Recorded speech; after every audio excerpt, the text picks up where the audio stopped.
Tonight we will fight for the right to stay alive, 'cause you know we live for the music.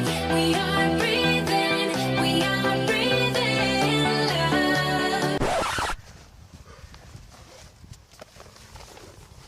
Eh, j'arrive jamais à le mettre ce truc là. T'as une bonne précision de frappe, mais t'aimerais avoir un petit peu plus de puissance. Rassure-toi, t'es sur la bonne vidéo.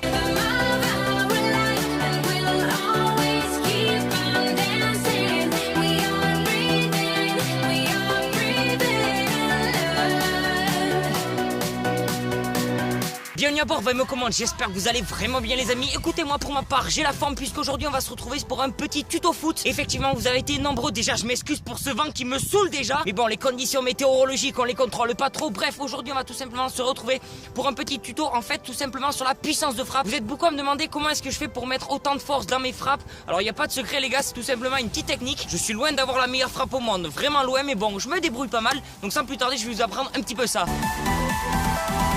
Première chose quand tu vas frapper ton ballon, c'est de tout simplement prendre assez de pas d'élan. Pour ma part, je conseille de faire 3 pas d'élan et ensuite un pas sur la gauche, c'est comme tu veux.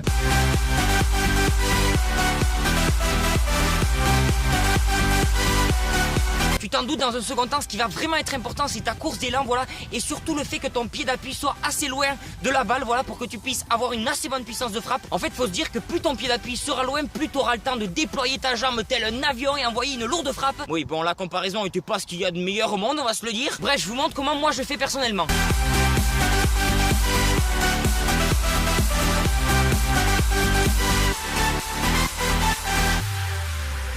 Bon, techniquement, on s'en fiche d'où elles ont été placées. C'est juste pour vous montrer, voilà, un peu ma course d'élan et mon pied d'appui. La troisième étape, c'est tout simplement la partie du pied qui va toucher le ballon. Alors cette fois-ci, il y a différentes options puisque vous pouvez donner un effet différent au ballon, même avec de la puissance. Donc tout le monde la connaît en premier, la lourde frappe. Hein. Tu cherches pas à comprendre, on t'envoie une lourde lucarne. Enfin, t'essayes, hein, parce que bon, là, ça part un peu n'importe où.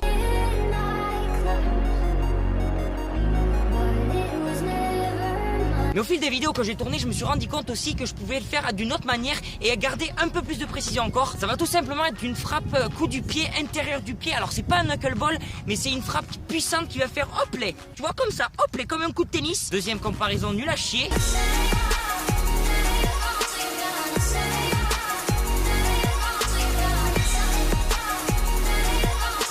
Ok, la quatrième étape, quelque chose de vraiment important que beaucoup d'entre nous oublient, et moi le premier tout simplement, c'est penche-toi quand tu frappes, penche-toi. En gros, quand tu frappes, faut vraiment que tu sois penché sur le ballon. On va essayer de faire ça.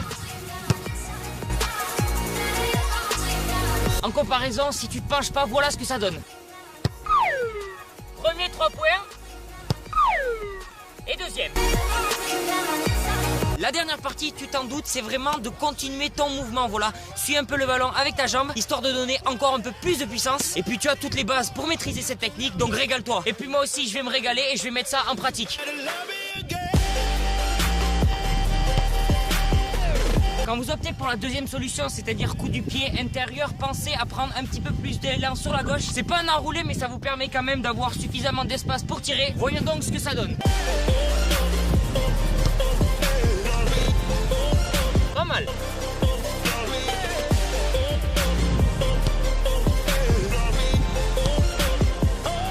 Comme je vous le dis, c'est vraiment la technique de frappe qui permet d'être le plus précis possible. Et moi, j'aime bien le côté droit.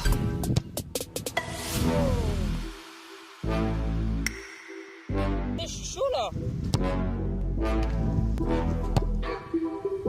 Bon, maintenant, on va faire la méthode un peu plus bourrin, c'est-à-dire tout simplement le coup du pied. Et on sait pas trop où ça part.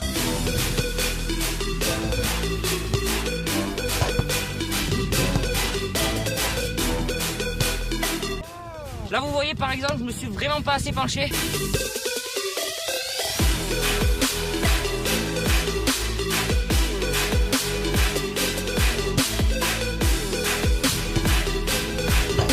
Là c'est le moment où vous avez le seum.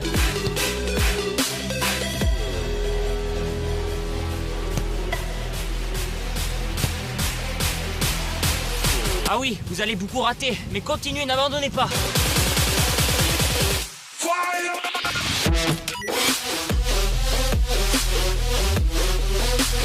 En espérant donc que cette vidéo vous aura plu et vous aura un peu plus aidé. Moi vraiment je privilégie la technique du coup du pied et de l'intérieur. C'est vraiment une technique qui permet d'avoir un peu plus de précision tout en maintenant la puissance. N'hésitez pas à me dire dans les commentaires ce que vous avez pensé de la vidéo. Et moi je vous dis à très bientôt pour une prochaine vidéo. Entraînez-vous bien et peace.